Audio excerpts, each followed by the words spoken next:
what percentage of the conclusions that you hold about the world that we share are you convinced are accurate? Um,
oh yeah, it's honestly mainly just because I'm bored and it's fun.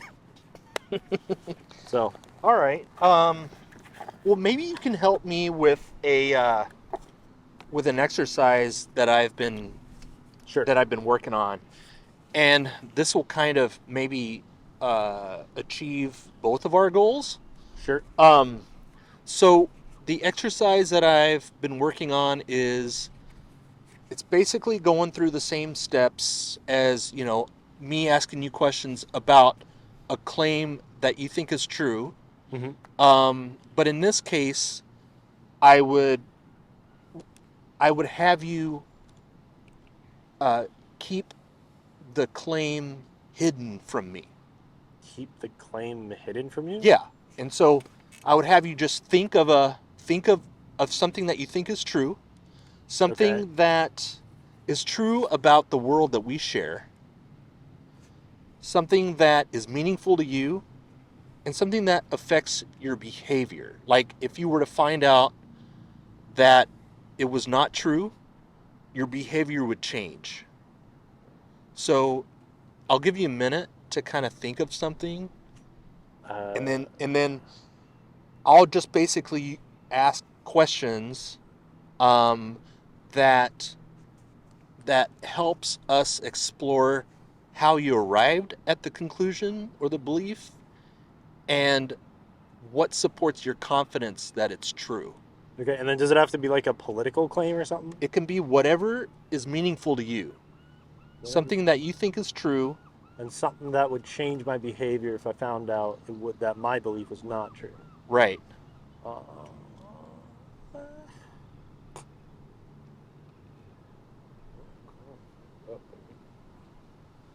it's a And so difficult one. whenever you've got it in your mind, Okay, you know what? No, I have an idea. No, yeah. you have something that you want to explore.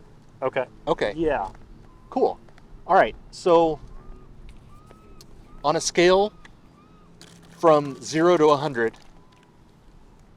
when I let go of this pen that I'm holding above my whiteboard, how confident are you that when I let it go, it'll fall to the whiteboard right now? 100. 100%? Yeah. Okay.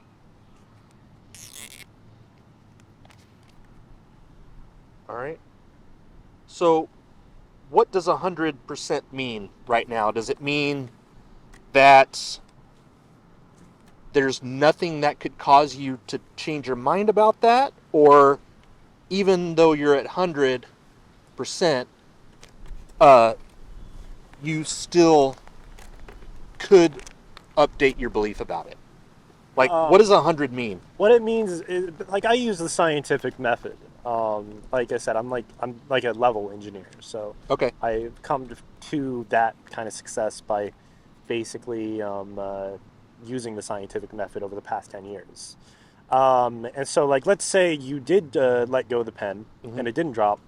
At that point in time, I would say that there's probably a reasonable explanation for why it didn't drop, meaning that maybe you didn't actually let go of the pen. Maybe there's like some kind of mechanism that's in place grabbing the pen, preventing it from dropping. Maybe there's an adhesive that's preventing it from dropping. But from everything we know, when you let go of something, gravity would pull it down. So we can test this with the scientific method. If I go ahead and drop this piece of tape, falls to the ground, and I can do this over and over and over again, and it will always happen.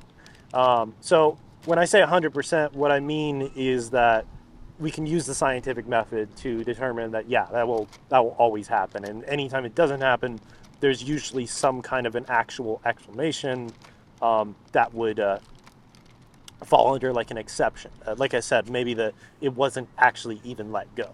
So like, Okay. for example, like I technically just let go of it right there, but the tape is now hanging onto my thumb, so it's not actually let go. Just because I stopped grabbing it doesn't mean that it's going to fall down. Mhm. Would you say that you're open to lowering your confidence in the claim that the pen will fall to the whiteboard? Not really. Like I said, just scientific method shows that if we let go of something, it's going to fall down. So with something that simple, with something that's been known basically since forever, I wouldn't have any reason to change belief. Okay. So what it sounds like what you're saying is 100% confidence for you means that even if it didn't happen, you would assume that there is another explanation for it not Yes. happening. Yes. Okay, So got it. Cool. something that could easily explain it. Like I said, with the tape, like it's hanging onto my thumb, even though I let go of it. So, but if I truly let go of it, it will fall to the ground every single time. Okay, got it. Um, what percentage of the conclusions that you hold about the world that we share are you convinced are accurate?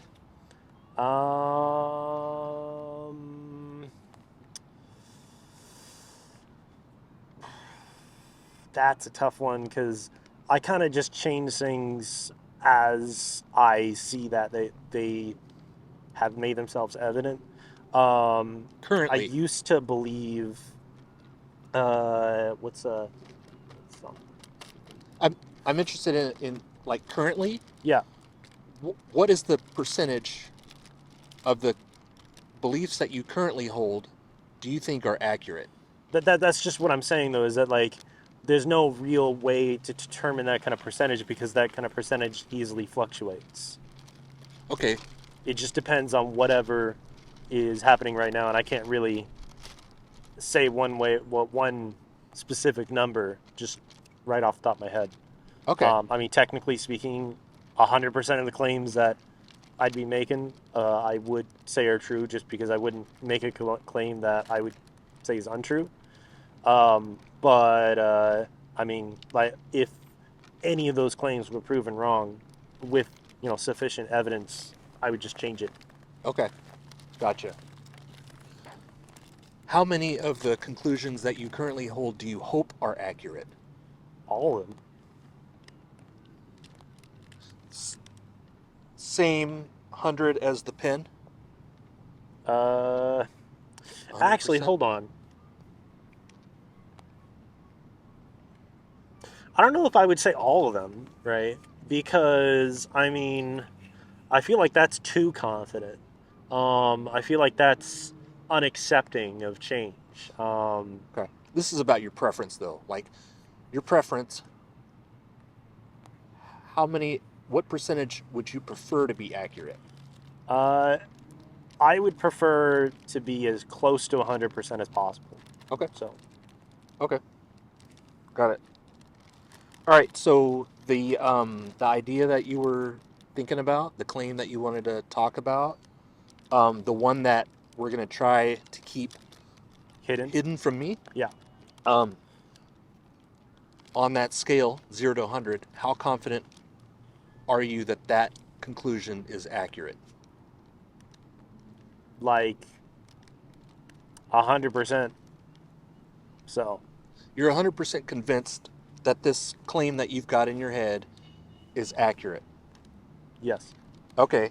So you're just as confident in that being true as when I let go of the pen, it hits the whiteboard, as that being true. Yeah. Okay.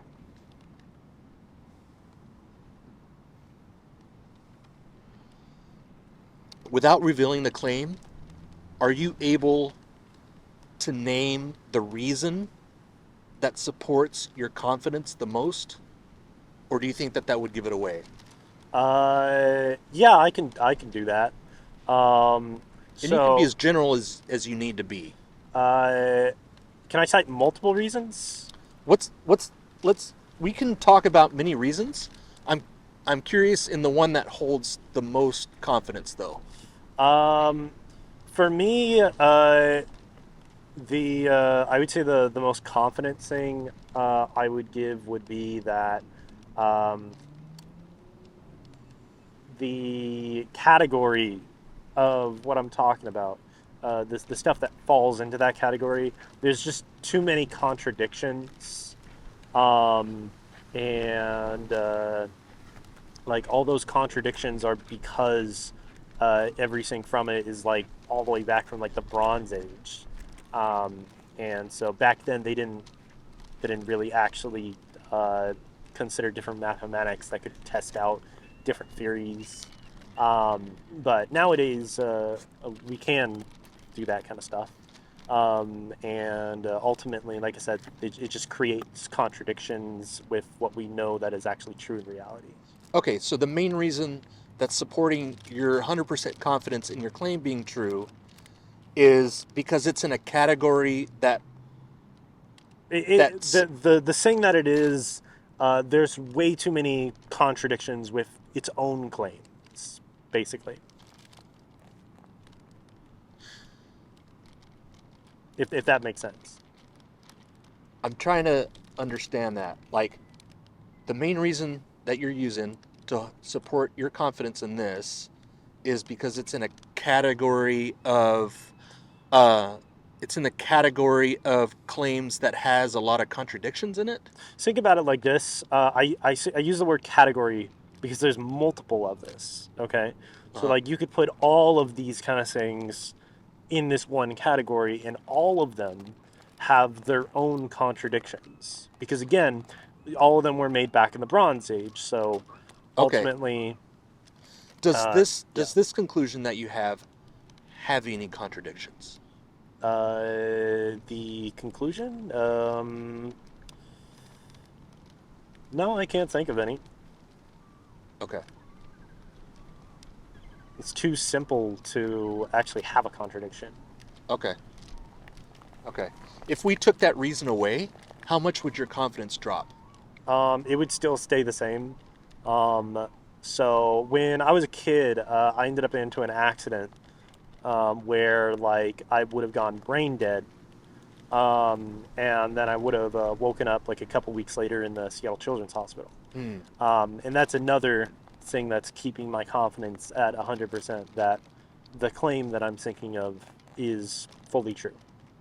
Okay. So what I'm hearing is the first reason that you gave me supports your confidence the most, but if Mhm. taken away, your confidence wouldn't drop. Correct. Okay. Now, the second reason you gave me was about your a personal experience that you had about being in the hospital when you were a kid. Yes. If that reason was taken away, how much would your confidence drop? Um,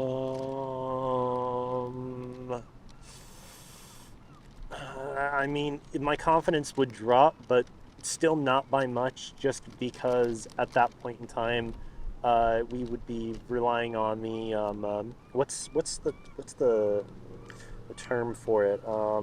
The what is it? The evidence of the claim is reliant on the beholder, or no, the one giving the claim. I can't remember the exact You're talking about the burden of proof? burden of proof. Thank you so much. That is exactly what I'm thinking of. Burden of proof is the one on those making the claim, and The the people person making the making the claim claim, aren't actually able to give any proof of those claims. So, my confidence, sure, it would drop, But when I say drop, I mean like maybe like a 10%, 1%, somewhere in that category. It Okay. just would not be a lot. It sounds like the second reason, and you can correct me if I'm wrong about this, but it sounds like the second reason, your personal experience supports more of your confidence, because if we took that away, your confidence would be affected. Whereas in the Not entirely, just because we're talking about taking both of them away. And if either of those two things were left, being the contradictions or my own personal experience. okay, so it's like a tandem thing. Yeah, If one of the reasons was taken away, that wouldn't affect your confidence. But if if both. both reasons were taken away at the same time, that would cause your confidence to drop 1 to 10%. Correct, but I wouldn't consider 1 to 10% to be that much. Yeah, it would just be more skepticism. Okay. Okay. Hmm.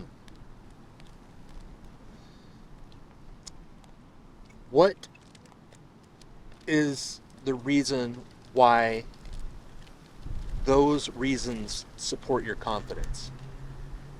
Why are those good reasons to support a claim?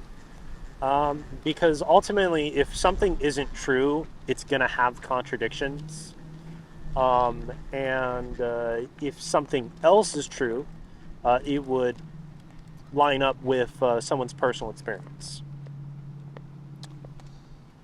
Could someone have a personal experience and come to a conclusion based on that personal experience that's not accurate?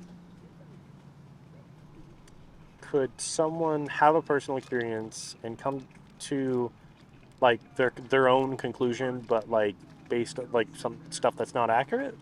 Yeah, that was kind of a tough Okay. question.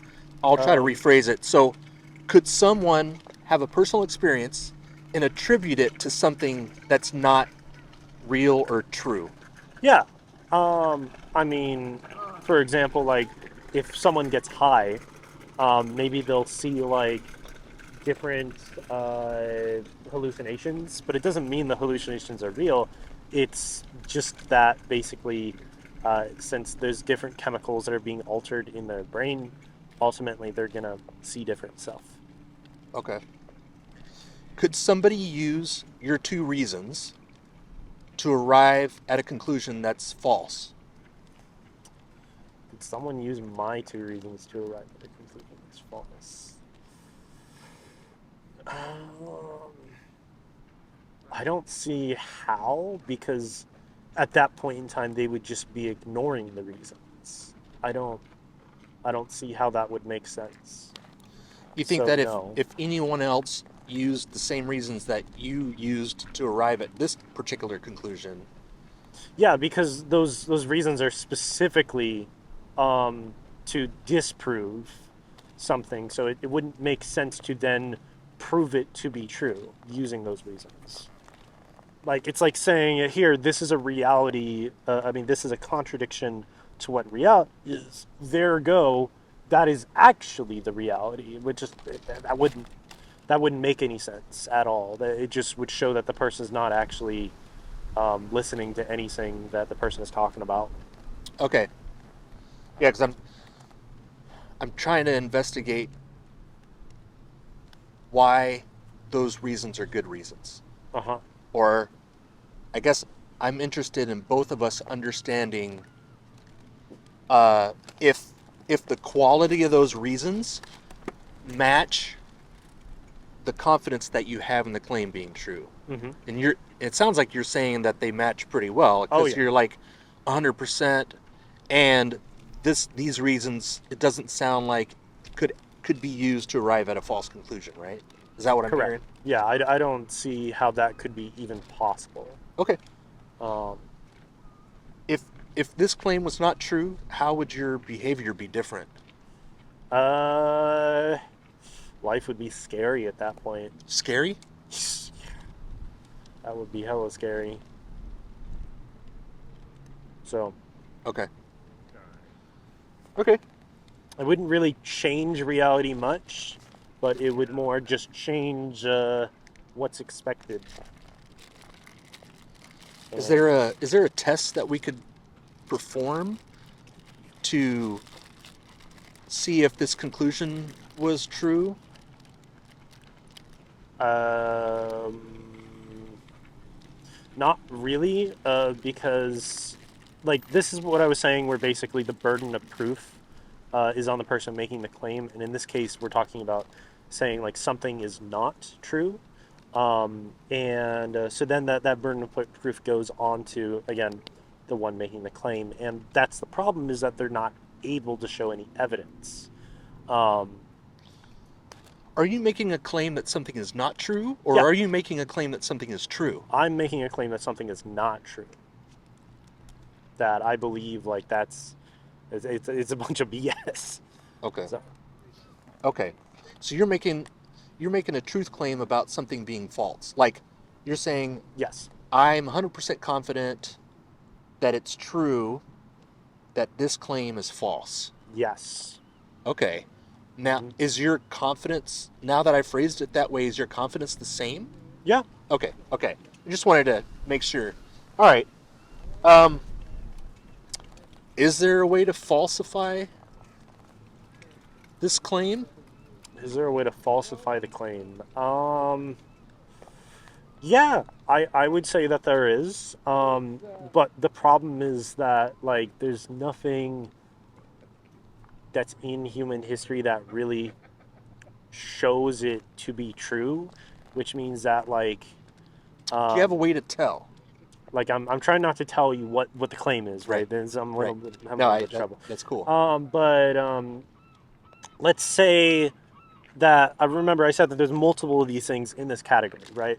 Let's say that this that the claim was true, that this thing is in fact real, right? It would then need to be something that humans don't even know about. Okay. So it would need to be an unknown or a known unknown, or would it be an unknown unknown? I don't know. Can you imagine anything like that? I mean, kinda, but it's like at that point in time, like I'm just not worrying about it, because since without any way to prove it, there's no reason to think too much about it. All we got to do is just take what we do know and say, like I said, there's different contradictions here, so we know that none of these things can be true. So ultimately, I don't really care too much about it. Okay. If it does turn out to be true, then You said it would make life scary, though. oh yeah, totally, totally. Um, It would be scary if it happened, but you're not worried about it happening. no, because I have no reason to believe it would happen. But if it was if it magically did happen, if it was like that like some magic man in the sky appeared and he was like, "This is true," then be like, "Well, fuck." All right. Are you okay on time? I just have a couple more questions. Yeah, feel free. I got plenty of time right now. Okay. Okay. Um, you're at 100%. So this question might sound kind of weird, but is there anything that would raise your confidence that this is false?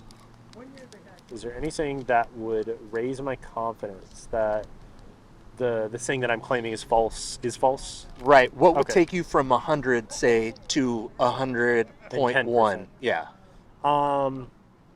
Hmm.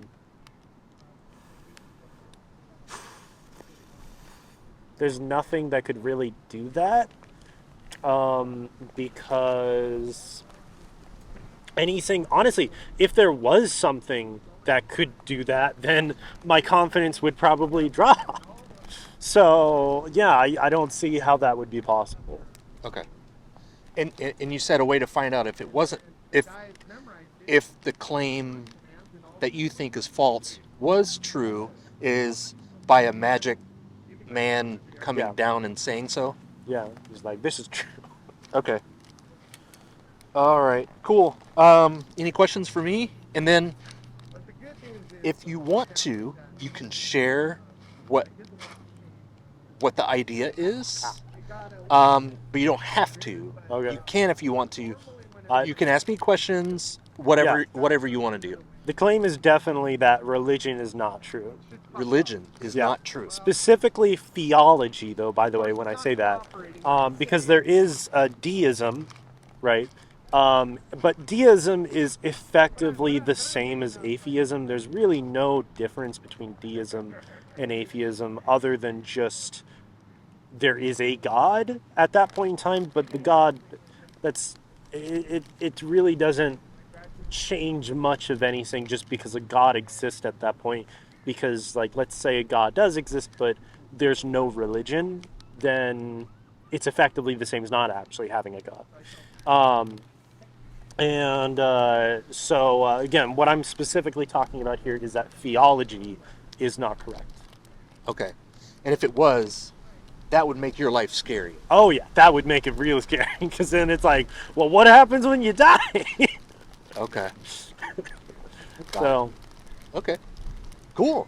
and Well, that's that was- what you see what I mean when I say that, like, what if there's like a religion that is real, but no one actually practices it, right? So it's an unknown unknown. Yeah. Or a known unknown, I'm not sure. And I made a big mistake at the beginning. Mhm. The one thing I forgot to recommend is that you put it in a positive form, like instead of saying something is not true, saying something is true. Ah, And I see. that kind of, it makes the exercise a little bit easier if it's a positive claim. But yeah, that's not your bad. That's my bad. But maybe next time we can explore your claim that deism is the same as atheism. I would love. yeah. I would love to explore that claim with you next time we chat. Yeah, sure. I mean, like, ultimately, I don't see much of a difference between deism and atheism because it still arrives on the same conclusion. When you die, there's nothing. There's nothing that happens. Anyway, Cool. all right. What was your name again? My name is Chris. My name's David. Uh, It's good to meet Here. you. et toi.